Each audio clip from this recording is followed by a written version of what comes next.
Your problem isn't the problem. It's your reaction to the problem. There are so many things in life we have no control over. But one thing we always have control over is how we react. Before I started this journey, I didn't believe that. I saw life as something that was constantly happening to me. I felt like I was always on the wrong side of good, piled under problems that felt too big, too unfair, and way too overwhelming to change. What I couldn't see at the time was that many of those problems were the result of my own choices.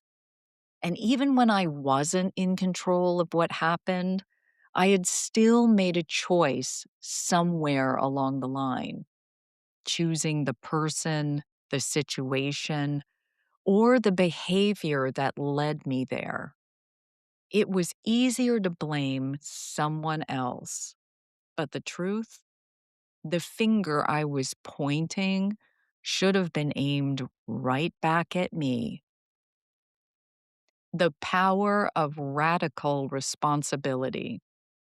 When I finally got honest with myself, rigorously honest, I had to take a hard look at my role in the chaos, and it was tough. It's not easy to admit that you've been the architect of your own pain. But with that realization came something surprising: freedom. Because if I was the one who got myself into it, I could be the one to get myself out. Owning my choices gave me power. And from there, I could start making better ones. Every situation is a choice point. We don't get to control what life throws at us, but we do get to choose how we respond. Sometimes the best reaction is not reacting at all. Sometimes it's walking away. Sometimes it's taking a breath and choosing to show up in a way that honors your values, not your emotions in the moment.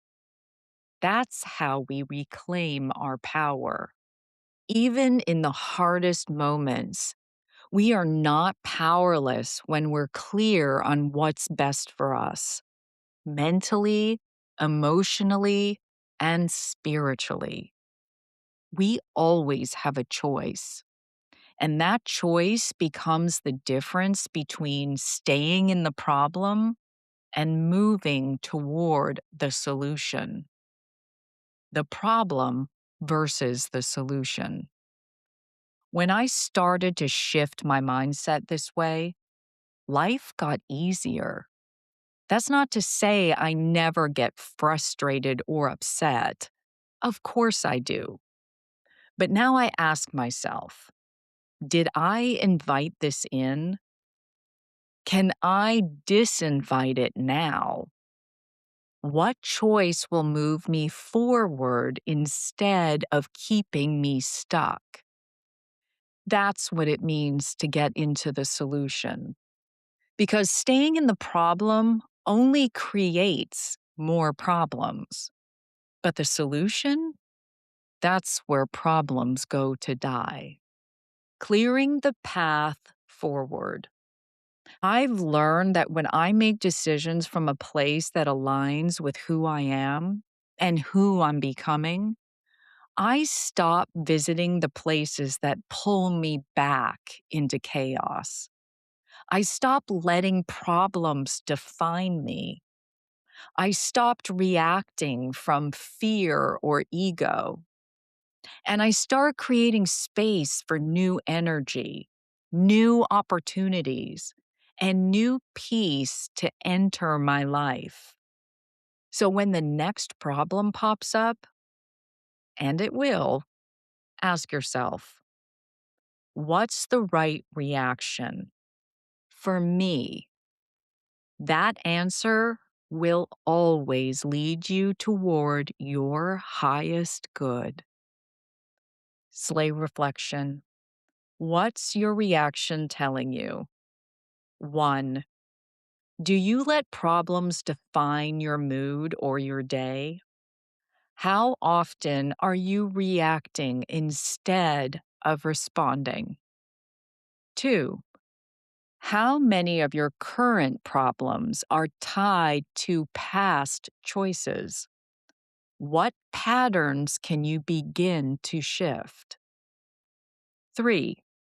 What small choices can you make today to create fewer problems tomorrow?